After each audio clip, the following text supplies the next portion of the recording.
अब बेटे इसका थर्ड क्वेश्चन देखो, A D and B C are equal perpendiculars to a line segment A B in figure, show that C D bisects A B. ये देखो ये figure given है, इसमें तुम्हें दिया है कि B C perpendicular to A B and A D is also perpendicular to A B, okay, and B C and A D are equal.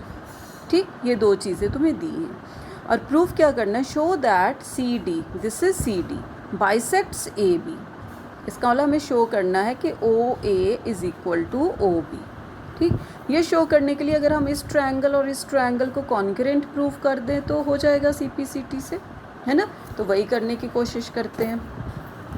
ये देखो ये क्वेश्चन का ये फिगर है ना, हमने कॉपी पे बनाया। हमें गिवन क्या क्या है, A D is equal to B C and A D and B C are perpendicular to line segment A B.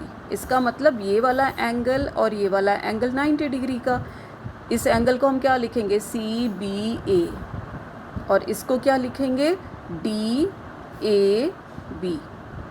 ठीक है, तो ये दोनों एंगल 90 डिग्री के हो गए। अब हमें प्रूफ क्या करना है कि C D bisects A B, मतलब O A is equal to O B. पहले ये दोनों ट्रायंगल ले लें, A D is equal to B C और ये दोनों एंगल 90 डिग्री गिवन है ना, is equal to 90 degree given है। ठीक है, अब देखो इस फिगर में ये वाला एंगल और ये वाला एंगल इक्वल होंगे, वर्टिकली ऑपोजिट एंगल है ना, तो वर्टिकली ऑपोजिट एंगल इक्वल होते हैं, यहाँ क्रॉस बन रहा है ना, तो ये वर्टिकली ऑपोजिट एंगल हो गए इक्वल। ठीक है, अब ये वर्टिकली ऑपोजिट एंगल भी इक्वल हो गए।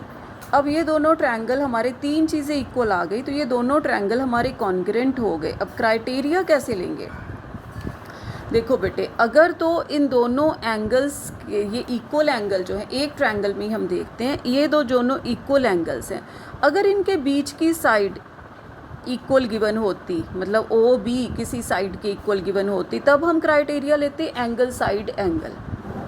ठीक है, लेकिन इसमें ऐसा तो है नहीं, ये दोनों एंगल इक्वल है और उसके बाद ये वाली साइड इक्वल है, तो ये इन दोनों एंगल्स के इंक्लूडेड तो है नहीं, तो इस क्राइटेरिया को हम लिखेंगे एंगल साइड क्राइटेरिया।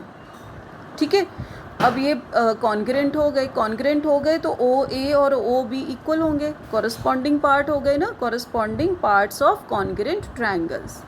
ठीक है, वो इक्वल होते हैं, तो इसका मतलब C D bisects A B, hence proved.